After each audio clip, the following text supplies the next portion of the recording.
I'm Phil Potempa, a columnist for the Post-Tribune, Chicago Tribune Media, and also an author, and I'm happy to be here on this Saturday morning to lead our author discussion that's focused on local authors, authors that have local roots, ties, and their works also reflect that. So we'll talk a little bit about how they were able to come up with the creativity ideas that took them from cover to cover, page by page for each of their works. And we'll start with our introduction. As we work our way around our panelist table, we'll want to hear our author's name, their roots of where they're originally from or where they're at now, whichever is the one that is most of the local tie for where we're at, from our Starke County main library here in Knox, Indiana, as well as the name of your books and the series that you have. So starting all the way at our table's end, we'll work this way towards the podium.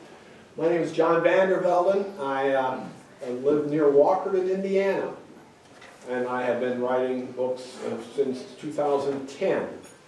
My book series is based historical fiction, Christian fiction, and inspired by my wife, who told me that every story I told her was sad, and I should do something lighter, shall we say. So there's 3 books in my series. It's called the Misty Creek series, after the first book, which is Misty Creek. The second one is called Elizabeth's Journey, and the third one is With the Sun's Rising. A 4th book is in the works, and I'm beginning a draft on a 5th book of the series. And the first book published what year, and the most recent one is what year? Okay, the first book was published in 2018, and the last book was published March of this year, 2023. And from looking at the cover, am I right that it has a folksy Amish theme to the series? It's pioneer fiction. No, it's not Amish. That was a publishing error. It was an author's error. I liked the cover and didn't realize that it was Amish.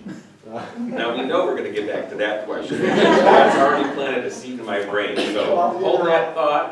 The first place I tried to hawk it was at a Christian bookstore in, of all places, Napanee.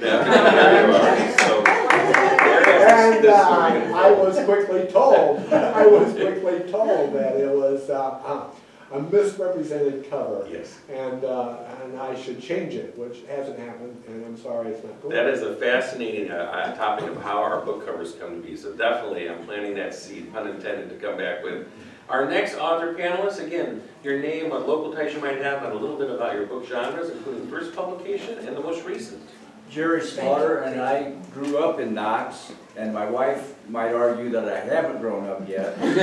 Then I came back and taught in Knox from 1995 till 2011. I started my first novel, Woodcutter's Revival, in 2012, but I actually had started it in 1982. And I would write on it a while and get up to about chapter 4, Christmas vacation would end or summer vacation would end, go back to school, put my notes away. Then next vacation would come, I'd drag it back out, and always starting back at the first chapter until I got through chapter 4. Finally, in about 1997, I got into a writing group where we had to produce something every week to share, to read, so I got up through chapter 7. Then Then when I retired in 2011, at Thanksgiving I said either burn my notes, quit calling myself a writer, or finish it. So I had the rough draft done by 2012 in February, and then it was published by Labor Day of that year back from the publishers. It started with an idea. We were going through the San Juan Mountains out in the San Luis Valley in Colorado. And I said, and I was reading Pilgrim's Progress at the time, and I said, this would be a great setting to have a story like that. And my first one is an allegory that reflects leadership styles, and the 2 young men that start out in the San Luis Valley head west over the San Juan Mountains to find their fortune and their future. And they encounter 2 different brothers and experience their different leadership styles. So it is an allegory, and I didn't even know I was writing an allegory at the time, but people who have read it said it's an allegory.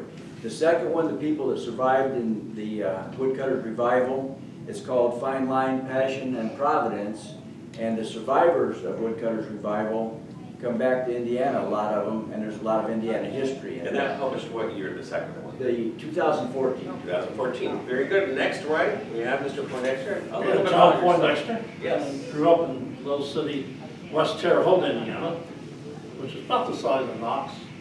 Not big businesses. Knox has grown. We moved here in 1990 after I finished my career in the Air Force, where I was a special agent with the Office of Special Investigations.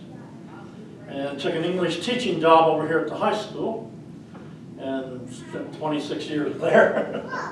And then retired 7 years ago. My books are a crime thriller type book. It's based on the character Steve Hawks, who runs an organization and works directly for the President of the United States, not the Department of Justice. And they go around the world doing various espionage work, crime work, and the President keeps throwing different jobs at them. I started writing it in about 1991. We lived in an old house on Main Street. Of course, the computers were new back then, and there was a storm that went through and it wiped out the computer. So that ended that book. And then I picked it up again when I got a newer computer. And my son's standing back there. I was working on it when they came home one night. And so I could work on it a little bit. Finally published it last year, the first one. And this year for the second one in the series. The third one, again, had a computer glitch, so I've lost several chapters. Don't know where they went. It was a poof, they were gone. And I also started writing short stories, and I published those as e-books, probably 5 or 6 years ago. And your target date for the third book to be out is when? The third book will be out. Yes, you're thinking. I keep getting asked that by my friends, and I have no idea. For the next couple of years, though, we think? Oh, yeah. Very good. All right. Next we have Mr. Wickert. Full name and a little your local roots and also your series. I'm Dean Wickert. I grew up west of North Judson on a farm there and did all the stuff at North Judson High School and all that. So do that. I live now in Harrison, Ohio. We spent some time. I worked for the city of Cincinnati for a while, and at one point I actually hurt my back. Well, my wife and I started teaching about families and how God had created them in Genesis. We started tying together the whole aspect of creation theology with families, and we started tying that stuff together in a class that we were teaching. And people kept on saying, because you should make that a book, you should make that a book. And anyhow, I hurt my back and I was off work for 2 months, and a friend came and sat across the living room from me and said, you should write that book since you're not doing anything else. And so that's when it started, but it took me about 5 years then after that to actually get it published. And that year was for that That first was book? 2014. Okay, and then our next book And was? the next book was published in 2021, I guess. Very good. And that's The Story Farm, and that is it's a collection of inspirational stories about growing up on the farm here in Starke County. And some of the things we learned, the stuff we learned from the hogs, the dogs, and the dirt. And that started because my brother and I, one of my brothers and I, were listening to another brother tell a story from back when they were growing up on the farm, and we started laughing because his version of the story wasn't anything like the version from the other brothers. So Brian looked at me and said, we should start writing this stuff down. Right? And we started collecting these stories, because we have all sorts of stories in the family. And he said, yeah, you should do that. And so I started making a list. And then the pandemic hit, and I was off work like a lot of other people, and so I spent that time writing this one. Very good. And of course, pandemic is a blessing in the silver lining that a lot of people were reading, and so they were looking for things. Or if you were a writer, you had plenty of time to finish and get your deadlines together. Our finale here, author, your name, also the name of your series, and what might be a local tie or connection to bring you here to Starke County. I'm Charles Ratliff. I live here live out at Bass Lake, and we've lived here in the area for over 20 years. My co-author Leslie May is also my sister-in-law, so my wife and her family have lived around Bass Lake, around Starke County since the 1950s. going even further back than that, but around Bass Lake since the 1950s. I teach here locally. Our series is the Bass Lake Bunch series. It's a middle grades novel, good for readers between the groups of grades 4 through 8. Although, because we set our books around Bass Lake and use a lot of the historical significance of Bass Lake, a lot of our readers also come from the cottages around the lake. We've enjoyed a nice following there. We published our first book in 2009 and promoted that and saw some success and started working on our second book, which we didn't get published until 2018. We saw some success with that during the pandemic as well, and had started we're working currently on book 3. We're hoping to have that out. We wanted to this last spring, but we've had some family issues and everything, but we're going to try and get that out in this next year. But my wife's family is from this area, my co-author's family is from this area, which is our local tie. I'm originally from Arizona, but I make my home here now. Absolutely, and welcome to all of you. As I introduced myself at the beginning of our panel discussion, I'm Phil Potempa, a journalist and author, newspaper columnist for Chicago Tribune Media. The books that I do in my series are all in the same category called From the Farm for the title link. There are 4 of them, the first coming out in 2004, the last in 2019, and based on the weekly folksy farm column that I do for Chicago Tribune Media, and prior to that, for the Times of Northwest Indiana for more than 2 decades. So think carefully as our first questions unfold. Our audience has already been treated to many of your backgrounds, the inspirations, how your works came to be. You can tell them in the world of radio. Think hard on this next question as we go down the table to keep your answer tight and succinct so we can get through as many questions as possible for our broadcast today and our streaming. When it comes to the title of the book and also the book cover, we know that when you're attempting to sell something, be it online or on a shelf, you only have that first moment to capture somebody's attention. The title and the cover do it first. Second, most people will flip it over and read the back, and then if you still have a book, they'll read the inside panel perhaps, if there is a book jacket, or at least the back of it. How did you go about selecting the title for your work and or the cover? And we know that we had a bit of a side story that came from our first author. So again, think of a succinct way to answer it so it's not too detailed so that we can get through our entire panel. Normally for me, the title comes very early on in the project, or many times I'll have a title before I even start. And I look for something that is visual and something that can tie a story to the story. And the cover is normally designed by my publisher. They'll send me some images of what for me to approve. And in this case, for Missy Creek, I was looking for this lady looking away over open spaces, and that was what I got. I didn't realize the woman was dressed in Amish, but that's beside the point. Yeah. And I get this answer quite often. Not always do we as authors have as much control over the cover as does the publisher who's fronting it. Sometimes if you're self-published and you're backing with your own, you get to have more of that creative control. So we'll hear this answer as it goes down the table to the same question. Woodcutter's Revival, I don't know exactly when I came up with the title, but I think it was long before I actually started writing it.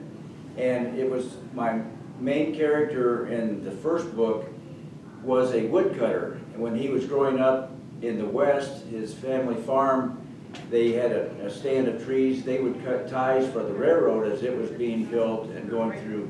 Then he built the first wood-fired silver smelting facility or forge in the San Juan Mountains in the Rockies. And then finally, toward his, what would be retirement years, he was cutting wood for his cabin to heat it. So that's the reason he was the woodcutter, and the story tells why it's the Woodcutter's Revival, because he ran into some circumstances where he went into self-imposed exile, and that's why he was in a cabin. Fine Line, Passion, and Providence. When I was doing the research for it, I came across all these fine lines that are parallels in our society. Like one of my characters, the back of their farm is the Indiana-Illinois state line, and they lived in a time when Indiana had prohibition and dry counties. Well, he could go back over to Rossville or Hoopston and buy any products he wanted, and he found out that it might be lucrative to bring some of those back to Indiana. But he could stand on the back of the farm, and one day he was having kind of an epiphany. He said, I can walk here, and I'm on the Illinois line, alcohol is legal. The Indiana side, I can be arrested for it. So that's one of the fine, but there are several fine lines that are throughout the book where morals are not relative, but where morals are interpreted differently by different people. So, and sometimes we have to act upon other people's interpretations, and sometimes we're allowed, hopefully we're living a life where we are moral enough that we are acting upon our own principles and not those imposed on. And Very good. that's the fine lines that I discuss in that. And a lot of symbolism from our title to our cover to our images. And John? Well, the first one went through about 3 or 4 titles before it ended up being Hawk's Dilemma. It started out the first title was Hidden Agency, because I wanted the agency to be hidden since they didn't work for the Department of Justice. But as the story went along, they sort of came out from under the cover, you know. So the head guy, Steve Hawks, who's the main character, he was promoted to the department, or to chief of it, the division chief. Then he was promoted on up to the head guy. And there was a young female agent that came in, and they sort of fell in love. So that created the Hawk's Dilemma, because she didn't want to give up being a special agent. He didn't want her in the field. So that had this battle, and it's continuing through the series. And the second one, the president told him he had to branch out from doing the espionage terrorist stuff, and he put him in charge of stopping the drug flow into Florida.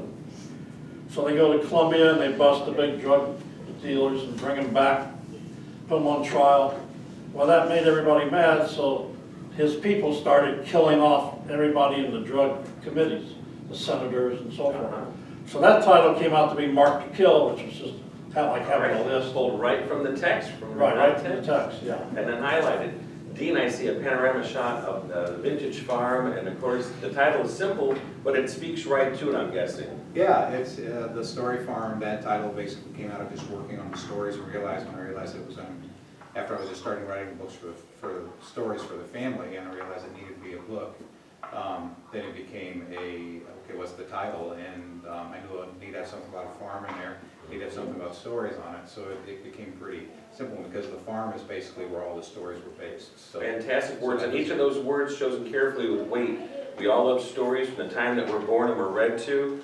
Farm is a strong one-syllable word, so it works well, and then of course you add the image to it, and it just resonates. This is actually an image of the farm from the air. We took it from a helicopter in 1984. And our same question. Our story, our series came out from family stories. As kids, you all remember when you used to go out and get in trouble with your friends. So basically, we came up with a set of kids who like to go out and have fun, and there's no cell phones, there's no computer technology, whatever. It's just good old-fashioned fun. They're out. Our first book, The Hideout at the Abandoned Fish Hatchery, actually we used the fish hatchery out at the Bass Lake, and at the time we wrote it, the fish hatchery was a little bit run down, and it was in need of repair, and 2 runaways take residents up and create a hideout there, and 3 best friends find them and try to help them find a missing family relative. And that's how the Bass Lake Bunch is formed. Our first book is how they are formed and how they become the best friends. The second one, the friends who then also like to solve mysteries and to help people, help an old man who shows up looking for a cottage that had been moved. He's at the place where the cottage was, and at a time when cottages used to be moved around, you could move a cottage, a lot of the cottages at Bass Lake came from somewhere else, moved in. In fact, my wife's family had done that. Her grandfather had built some of the cottages and brought them in. And so we took that aspect of it, and they tried to help this old man find his cottage because he had hidden something in it. And so it was, and we also formed our publishing company as a basis off that second one, the first publishing company that did #1 went out of business, and as we were putting the two together, The Secret of the Lost Lake Cottage, we formed our publishing company. That's called Lost Lake Cottage I Publishing. love the blending of the history, and then also you're able to take some liberties, so you can Yep. spin the yarn to help the mystery unfold. And there's a lot of history, of course, with our Starke County and with Bass Lake, with the name of the library that is, that we're in right here, with our Governor Schricker. So we have all these connections, and with Bass Lake, I think of years ago, ice houses, and they would harvest the ice to have it, if you remember ice boxes, you'll remember what I'm talking about. We're gonna start on this side of the table for our next question, and again, I'll ask you the same, in the interest of time and respect for all of our audience, think carefully and make it a very succinct answer so we can all have an opportunity to answer this. We're in a beautiful library setting here. Library books that you can remember reading as a child or in your early youth that inspired you, or maybe you weren't much of a reader, or maybe you read comic books.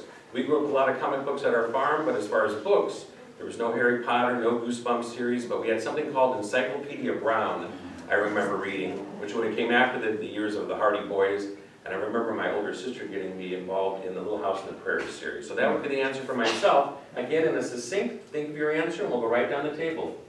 As in Anything library? that you liked to read growing up that Oh. got you very inspired. A couple book titles, a couple series that you What really ins- enjoyed. Yeah, what inspired me, just real quick, what inspired me was the Hardy Boys and Nancy Drew.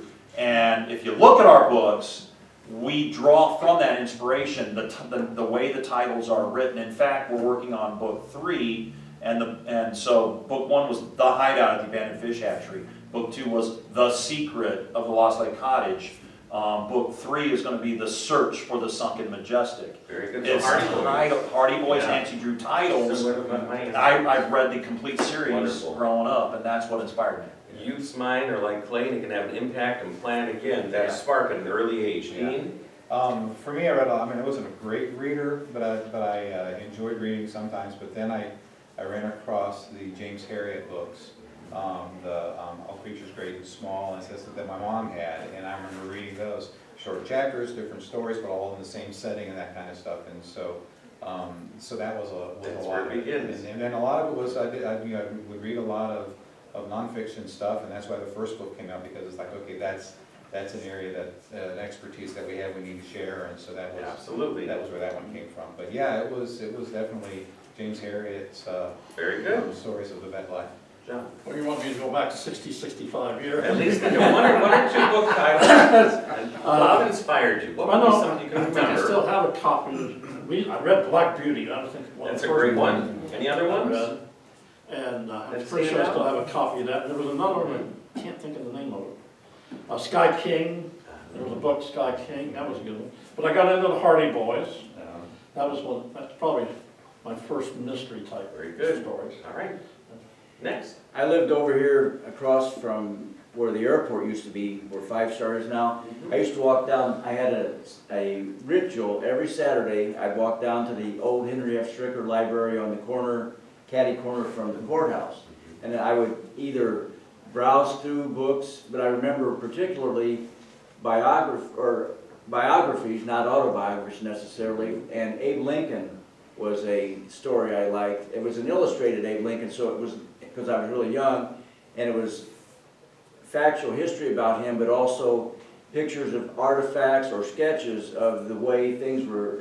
I remember him reading in the loft by candlelight when he was supposed to be asleep, because he had a habit of doing that. That inspired me. And so mostly biographies about famous people, Thomas Jefferson, Teddy Roosevelt. You're in good company. Good. Good names. Pardon me. Yes. I read a lot of Little House on the Prairie, Yes. and that was basically gives me the inspiration for the type of stories that I do write. Pardon me, yeah. Little House on the Prairie is a wonderful series and very descriptive and lots of detail, which is what all of you as wordsmiths, I'm sure, use when you want to transport your audience to that other world. With a raise of hands, how many of your books, or the works that you've done, have photos in them? Any of your books have, I know there might be a book cover photo, but how many of them have photo images on the inside? Raise your hand from our panel. Well, illustrations. Illustrations would Mine work. has- mine has- All right, so most of them do. Otherwise, we are using the tools of detail and description to transport our readers to that other world. the descriptions you've all shared today, I'm sure have already tantalized our audience or those who are watching us through stream to think, I need to go online and make sure I get that book, or stop out today to that booth and get the book. Who are your editors besides yourself? Again, in a succinct answer, is it your wife? Is it the publishing company? Is it the publishing house? Who is the one that does your editing and your rewrites for you to get you to rethink about what your prose is? Again, in a short, kind of well-thought-out answer. They might ask me to host the next Fox debates, I think, for the presidential candidates. I'm keeping us on task here. Short, quick, in-and-out answers. We're going to start on this end. Yeah, that's right. We're going to start on this end. In 2014, the leader of my writers group inspired me to go to Antioch Writers Workshop in Yellow Springs, Ohio, where I spent a week going absolutely crazy, working myself to death. But at that event, I met some people. Among the people was a novel consulting group called Wright Sisters, and that is how I got connected with Christina McBride, who is my Perhagen, who is my editor, and has been in all 3 books and the 4th one as well. Very good. So again, through the writing group, and we have our writers group today, that is from Chicago, the Horror Writers. So they're here as a part of the sponsoring event to help with networking. Networking is so much about what we do, and that's great that the writers group has been a part of the inspiration, just to help do a little polishing on some of the prose. And your answer? My first book was edited by a friend, and I do give her credit on the jacket for helping edit. And the second book, another person I knew from teaching read the first one, and then I was going to the South Bend Academy and to visit her classes to talk about writing. And so I hired her to help write, to edit the second one. Very good. Everybody as somebody who speaks from the world of newspapers, magazines, we all need editors. Everybody needs to have a little extra perspective and just some of the nuts and bolts cleaned up sometimes. John? Well, being an English teacher naturally, I did my own, but also my best friend was my editor. He passed away a few years ago, unfortunately, but he was a medical doctor, and he would, hey, I like the way you wrote that, but you need to change this to make it a little more realistic. And John brings up a good point. You can't just have somebody who is a nodding head, bobblehead, yes, everything is great and perfect. Sometimes you have to be the villain as the editor and say, this is great, but it's too long, this was confusing. Let's take another look at it and let's do a rewrite. So I'm glad you've got somebody in your corner like that. For the first book, most of the main editing was myself, but we actually went through it. I had a friend who was leading a couples group, and he said, we want you to bring this book that you're writing and present it to us and help us. And so they ended up doing a lot of the reading. I'd do a couple chapters and take it to them. I rewrote it with Lynn. You know, she would do that whole, that doesn't make sense, you need to write that differently and stuff. So that was like the 3rd rewrite at that point. Lynn, your wife? Lynn, my wife, I'm sorry. And then we did this group came around us and they went through it with us, and that was very helpful. So by the time we came out, I felt pretty confident in it. There's still issues. The story farm, on the other hand, I had a number of different editors. A paralegal that's in Alaska that was someone that we knew. A couple of my daughters at different times went through the whole thing with it. We're kind of, and then I met another friend whose son was a high school teacher and a grammar Nazi, and he went through it. And I also had a journalist from Southern Illinois, as a connection of my cousins, and he went through it. A very layered process. This is good. This is more than one pair of eyes. Yeah. Yes? Yes. Our books, Leslie May and myself both are really good writers, and I'm a former journalist myself and consider myself a really good editor.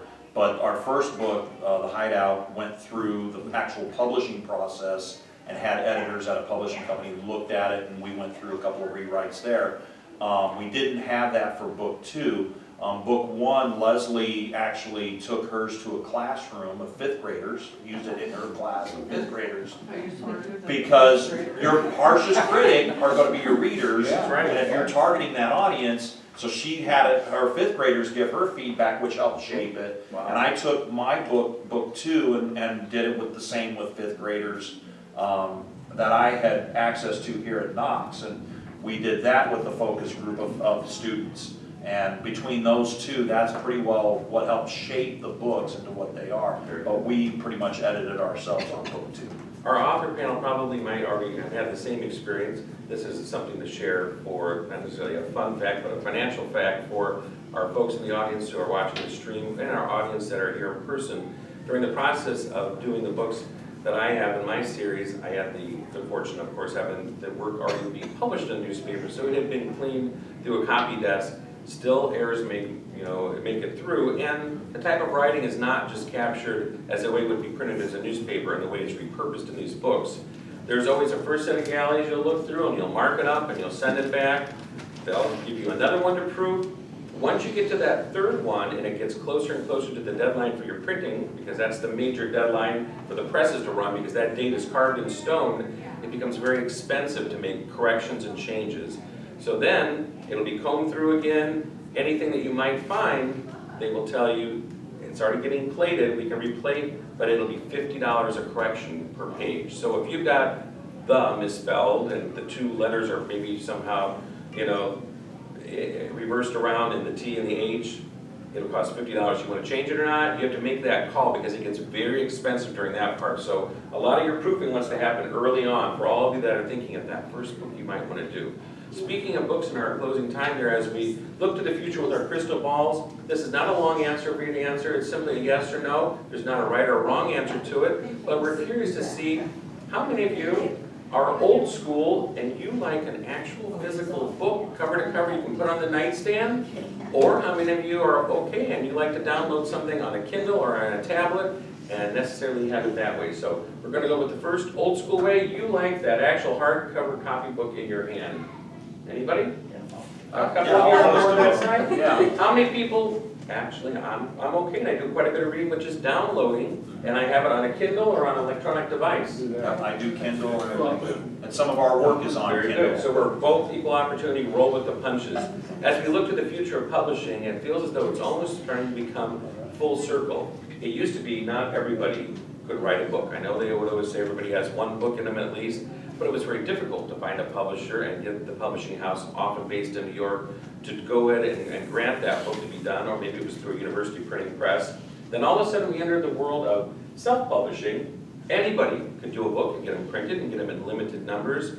Now we've come full circle back where I see that fresh ideas are needed from all the major publishing houses. So it's a great time for someone to be an author because we feel like what has not been written and what can be original in today's world.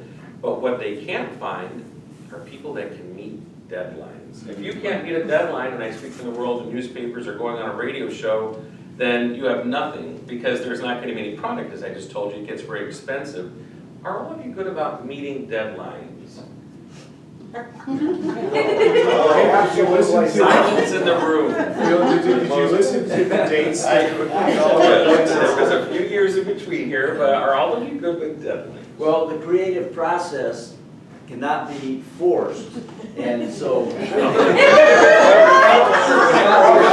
Especially when it's the It has tick-tock, to be tick on the clock. incubation, but you also have to be disciplined enough to do your research and to produce every day in order that you do have something to show for your work. The second half of this question that we get asked, and authors will disagree or they'll agree with this, is writer's block a real thing? Does that exist where I just need to step away and do something, or no, ideas are always creatively flowing? Some of you said you had your book title before the actual work was written, so how about that? Writer's block ever hamper any of you? Raise your hand. Yes, and I'm going to say, just to point out, the Bass Lake Bunch 1 and 2 occur in the same summer, and book 3 is occurring at the end of that summer. The whole book is set. But book 1 came out in 09, book 2 came out in 18, and book 3 will probably come out in 24. It is the longest summer that. It's like, come on now, let's get this summer ended, please. Well put, well put.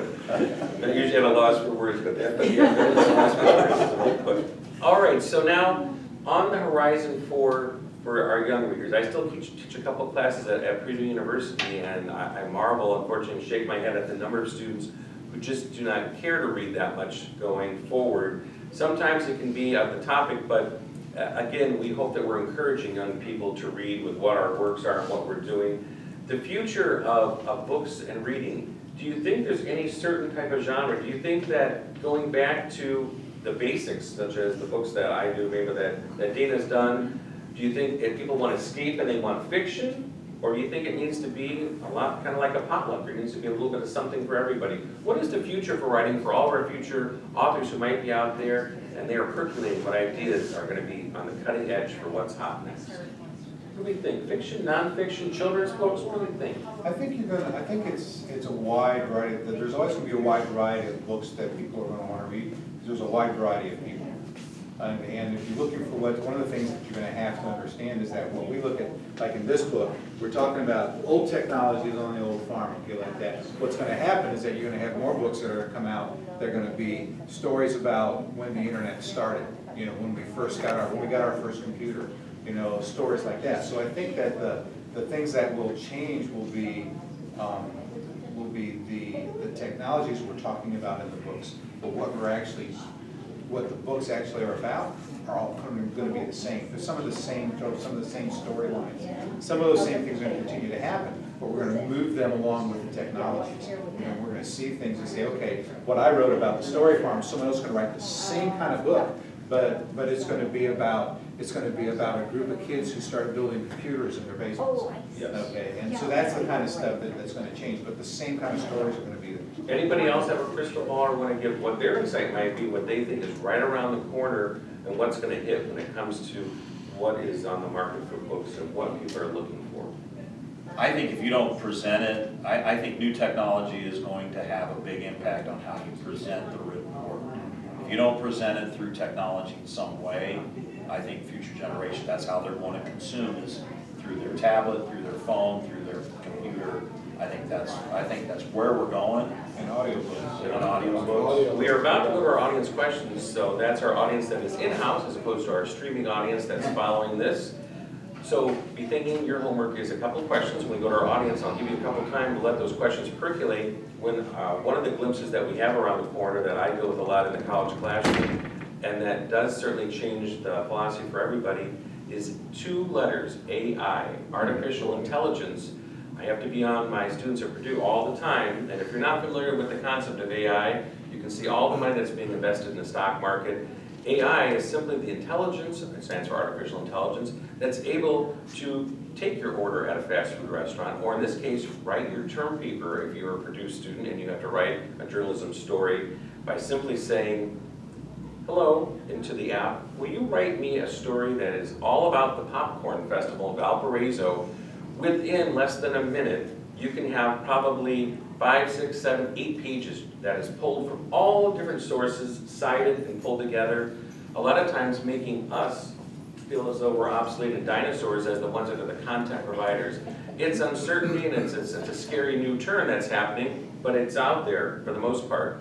What is also out there is the fact that it's not always accurate. When I say my name into the app on my phone, just out of curiosity, and say, tell me about the biography of Phil Potempa, it'll go through and it'll be pretty close, but then it'll say, he's written a number of books called Beyond the Farm. Well, that's not the name of my books, they're from the farm. It's close, but it's not accurate. So the frightening part is, what becomes the new truth? Does another generation just assume like, oh, that must be close enough? So AI in the future of writing. Any of you also have the same reservations or still so unknown that you don't know enough about what's next with AI? AI is going to be the world religion. The crypto coin is going to be the world economic system, and it's also going to be the control element of the world government. Artificial intelligence, and people have known these theories for a long time, but artificial intelligence is going to be the religion of the New World Order, and they already have AI sermons that are written, produced, and delivered through artificial intelligence in Europe. So if you think of the future and the mark of the beast is going to have to be through the internet, it's going to be artificial intelligence. And The one thing I can tell you, and you'll be happy to know this, the lighter side to this discussion, is that the one thing that artificial intelligence and AI cannot replicate is humor. It does not know what humor is, or sarcasm, or wit and cleverness, and that's what we have at this table. it can't create really a joke or understand what humor is. We have all that on our side as the living, breathing authors and the wordsmith and the creative forces that are in this room and beyond in our streaming audience as well. With that, we go to our audience questions. What might be a couple audience questions that we have here in the house that we can share to impart on the rest of the universe who might be also tuned in today? Here's one right in the front row. I have a question for the gentleman in the green shirt. You had said that your books, you have 3 books, and it was just over the one summer, but one was in 2009, I think you said, and the other one was 2018. Right. Did you find, though, that there was a difference, since it's a 9 years difference, that even though it was the same summer, you were talking about something that was different? Or did you go back and try to replicate that time? Well, we found that we know our characters so well and the situation that surrounded it that we were able to bring some of that from the first book forward into the second book, and then bring that forward into the third book, and keep the characters. We just basically, a lot of the time that we spent on it was getting to know our characters, and our characters are a conglomeration of a bunch of real kids who are now grown and have families of their own, but we just know them so well that we just bring them forward and just put them in a different situation, but try to keep them keep the situation similar. Another question from our audience out there, another question that you're thinking about. It could be something from the works that have been presented, or a question that is a follow-up to something we've already talked about on our panel. Thinking, percolating. Here's one. This is kind of, I guess, for everybody. What got you to start writing? I mean, just besides like reading, but I mean, like, what made you want to write that kind of? Was there an Oprah aha moment, an epiphany, something that suddenly said, wait, this is what the catalyst was that got me to start thinking seriously, putting pen to paper? Anybody can take that, John? Yeah, I had a college professor, Jesse McCune, taught freshman college English. And being an older student, when I went back to ISU for the English degree, she said, you know, you've been around the world, you've done this, this, and this, you need to write a book. So that's what I did. I started writing the book.